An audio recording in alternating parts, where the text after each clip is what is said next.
Hi, this is lecture 2.3 of the Monte Carlo Methods course based on Sage.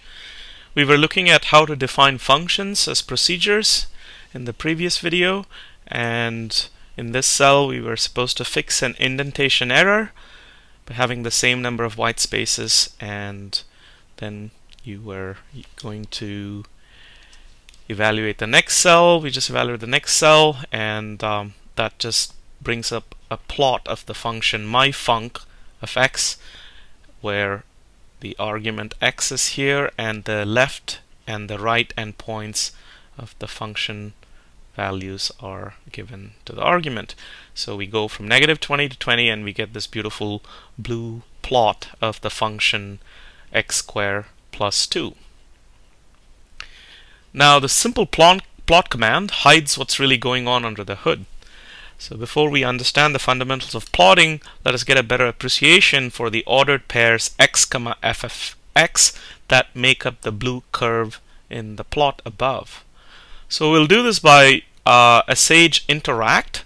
So a Sage interact is given for you in this cell here. We don't expect you to understand the code that goes into the interact itself.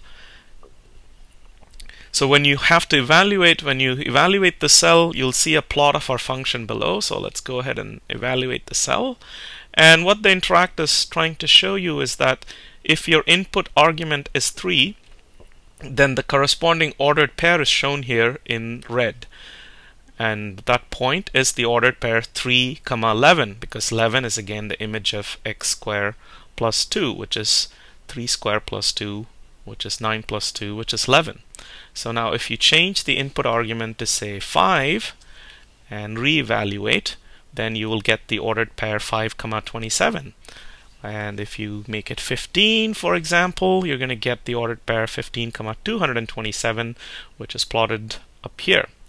We can again make this -10, let's say, and now we will get the ordered pair -10, 102 plotted right here.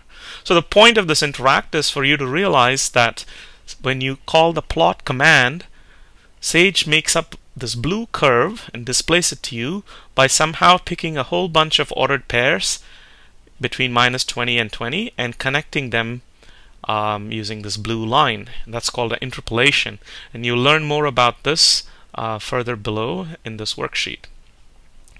So this is a good time to pause the video and go through this U-try. Here you'll be defining a more complicated function, and this function has 4 input arguments. So please go through this. The only thing here is that in the previous definition of our function myfunc, we had only one input argument x. Now we have a, b, c, and x separated by commas passed in as input arguments to this function in this parenthesized block. So this is because the function you're supposed to be plotting is more complicated. It's the quadratic function a times x squared plus b times x plus c, where a, b, and c are 3 additional parameters you pass into the function. Go ahead and slowly go through this interact.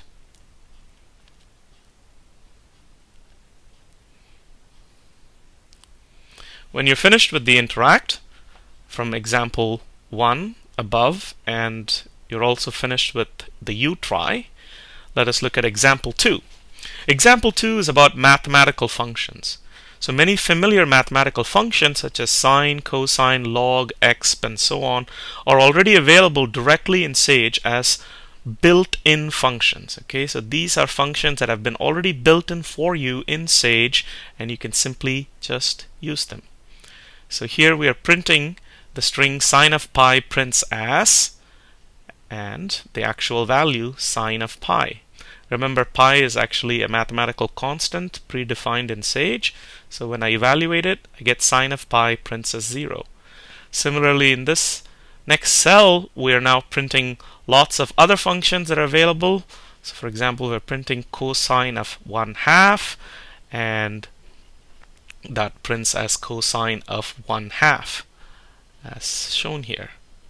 Okay, so there's a difference there between cosine of 1/2 printed that way and cosine of 1/2 in the next line, which is We're now asking it to not give us a symbolic expression back, but something that gives us 5 digits of precision.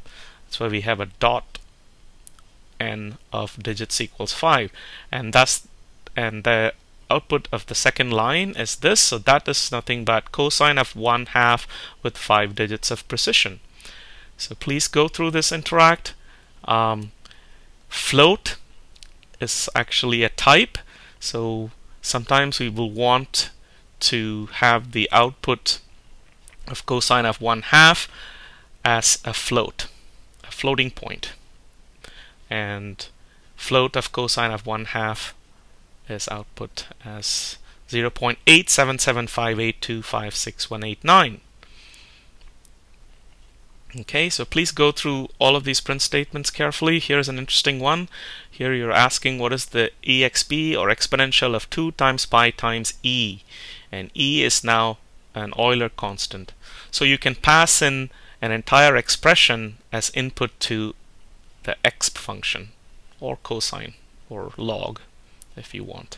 Here is log 10 to 5 digits of precision, log 10 as a floating point value, and simply just log of 10.0. Okay, remember from the previous videos that 10.0 will be of type multi-precision floating point type. So after you've gone through that, go through the next set of U-tries to familiarize yourself with various syntax.